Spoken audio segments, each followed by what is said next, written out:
কেমন আছেন সবাই? এই দেখো যেই শাকটা তোমাদেরকে দেখিয়েছিলাম সেই শাক, কিছু শাক আমি আলু বেগুন দিয়ে চচ্চড়ি বানাবো। তোমরা পুরো ভিডিওটা দেখতে থাকো। কড়াইতে তেল দিয়ে দিয়েছি বন্ধুরা, দেখো তাতে ফোড়ন দিয়ে দিয়েছি। ফোড়ন দেওয়ার পরে এই আনাজগুলো সব ঢেলে দিচ্ছি। তাতে একটু নাড়তে হবে।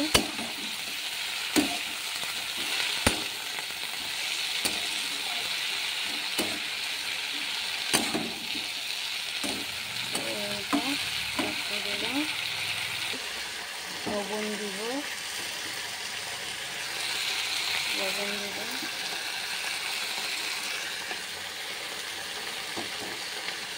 হলুদ গুঁড়ো দেব,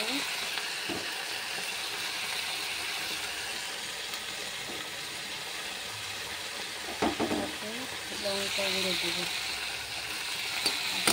ভালো করে একটু একসঙ্গে মাখাবো।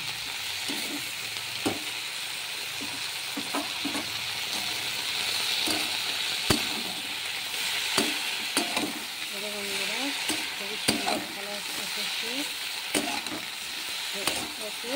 জল দিব না, একটু জল দিব না, এইরকমই নাড়তে খুব সুন্দর একটা রান্না হবে। এটা একটা মশলা আর একটা মশলা আছে দিব। এটা হালকা গ্যাসটা একটু হালকা করে দিতে হবে, আর একটা ঢাকনা দিয়ে দিব।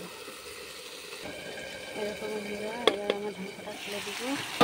দেখুন কালারটা গ্যাসটা হালকা করে দিচ্ছিলাম, জল বেরিয়েছে এর সাথে।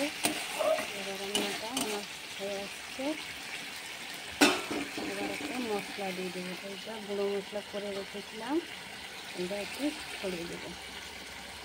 এই মশলাটা ছড়িয়ে দেবো। এবার বাড়িতে কোনো ভালো লাগছে রান্না করে খাবেন বন্ধুরা। ভাত দিয়ে, মুড়ি দিয়ে, সব কিছু দিয়ে জল খাবারগুলো ভাতে সব রকম খাওয়াতে খুব সুন্দর লাগে। গ্যাসটা হালকা করবেন, তাহলে জল দিতে হবে না। আমি অল্প একটু জল দিয়েছিলাম, আর দিতে হবে না, একটু জল দিবেন। রান্নাটা আমার কমপ্লিট হয়ে গেল। দেখো বন্ধুরা, এই রান্নাটা কমপ্লিট হয়ে গেল। এবার আমি খাওয়াতে এটা ঢেলে নেব। এই দিকে দেখো আলুগুলো সেদ্ধ হয়ে গেছে।